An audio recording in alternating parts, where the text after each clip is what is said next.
galactic resonance field, otherwise described as our united, universal superbeing, but also our inner microcosmos.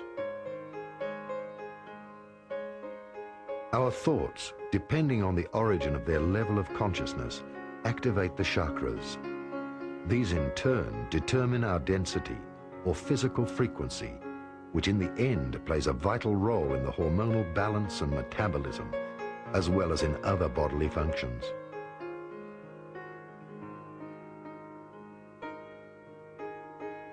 The seven seals are the seven heavens of consciousness within us. The risen masters of earlier cultures were aware of the laws. Like man, the planetary structure has 7 bodies. These 7 bodies are also called the 7 zones of consciousness, or 7 dimensions. Within man, there are 7 physical chakras, or 7 doors of energy which attract spiritual energies from the inner cosmos.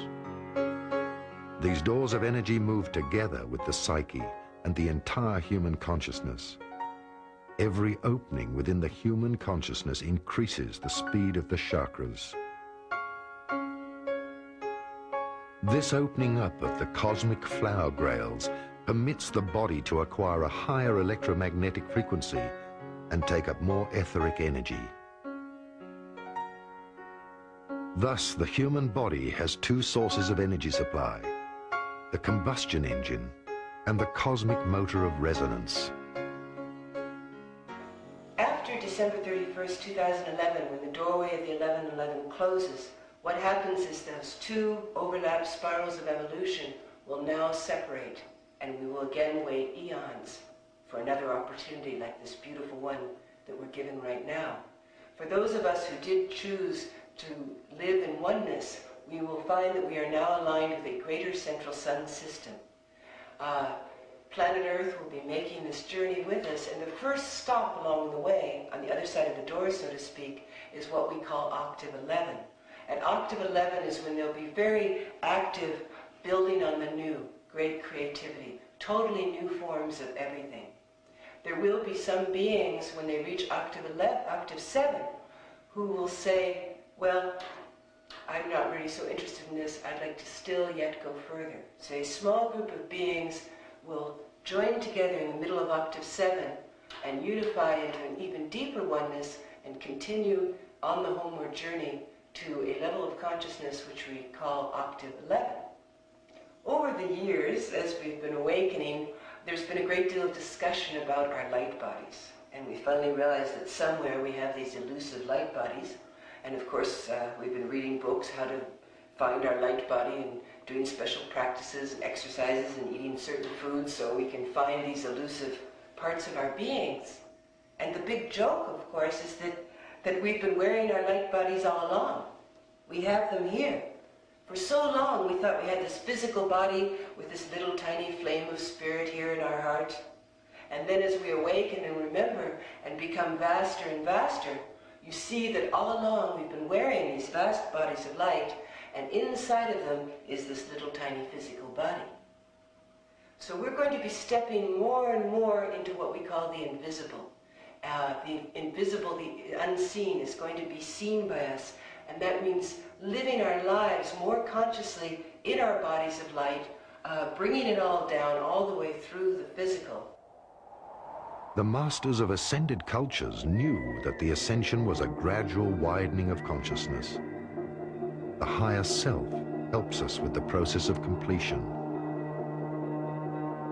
If man keeps on communicating with his cosmic monad and listening to his inner voice or intuition, the person will be reborn in the spirit.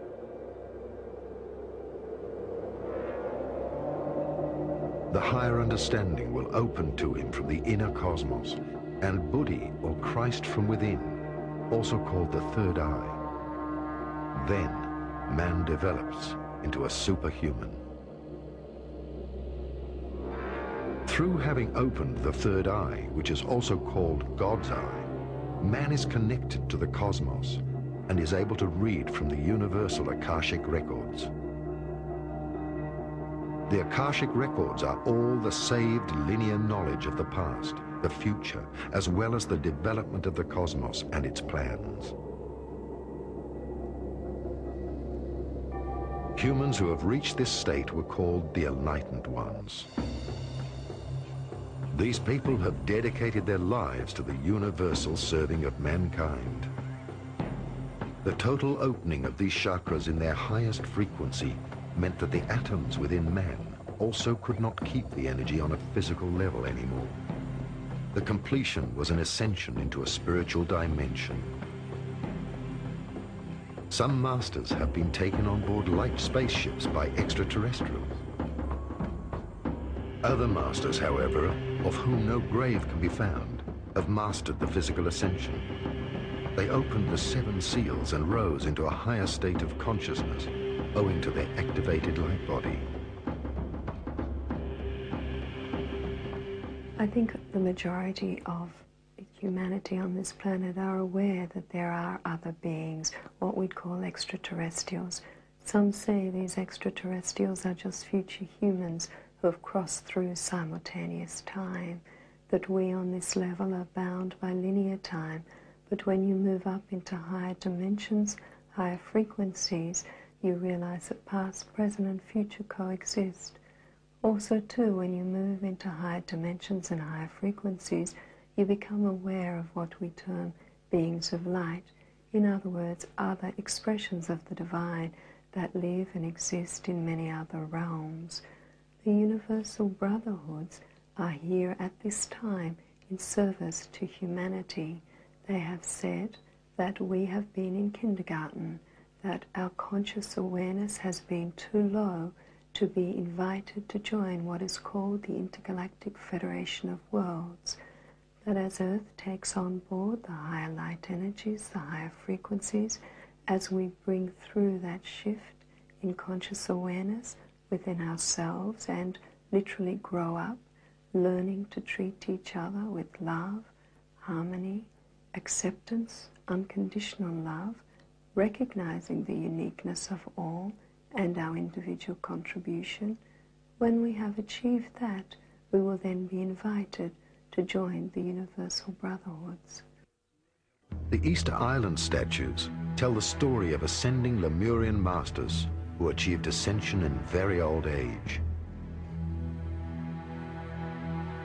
Fearing for the loss of their authority, our religious organizations and the secret connections to the lodges first destroyed or rather falsified the remains and the true evidence of the wooden and stone tablets of the Easter Islands, and then the Alexandrian Library, many other testimonies of time, and the true message of Christ.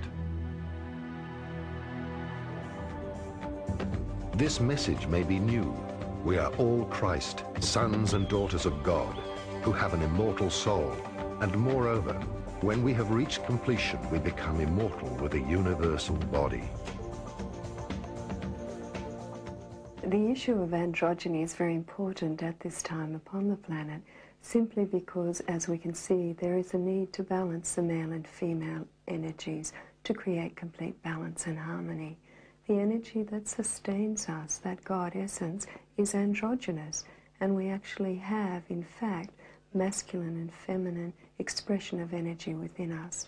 A lot of people now are being guided to balance those energies within so that they are more whole, more complete in their expression, instead of just being particularly female or playing a role as society has dictated. In other words, there's nothing a woman can't do, there's nothing a man can't do. That we come from a point when we relate to each other of complete balance and wholeness.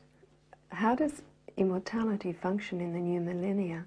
Immortality can be looked at in many different ways. Most people are familiar with the immortality of the soul. However, as we tune to the higher frequencies, the higher octaves of light, many of us are now becoming aware that we're also physically immortal, that we can control cellular regeneration and degeneration, and that there is absolutely no requirement for the physical body to either age or die.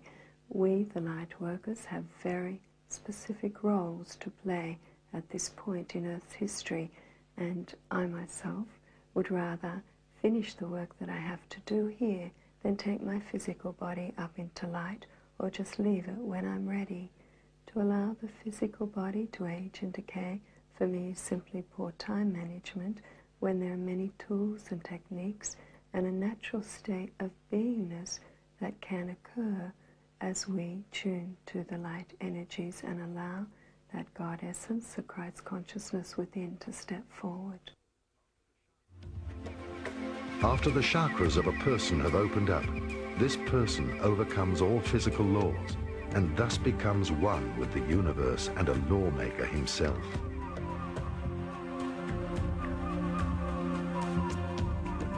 When the inner and outer cosmos are in unison, heaven and earth will be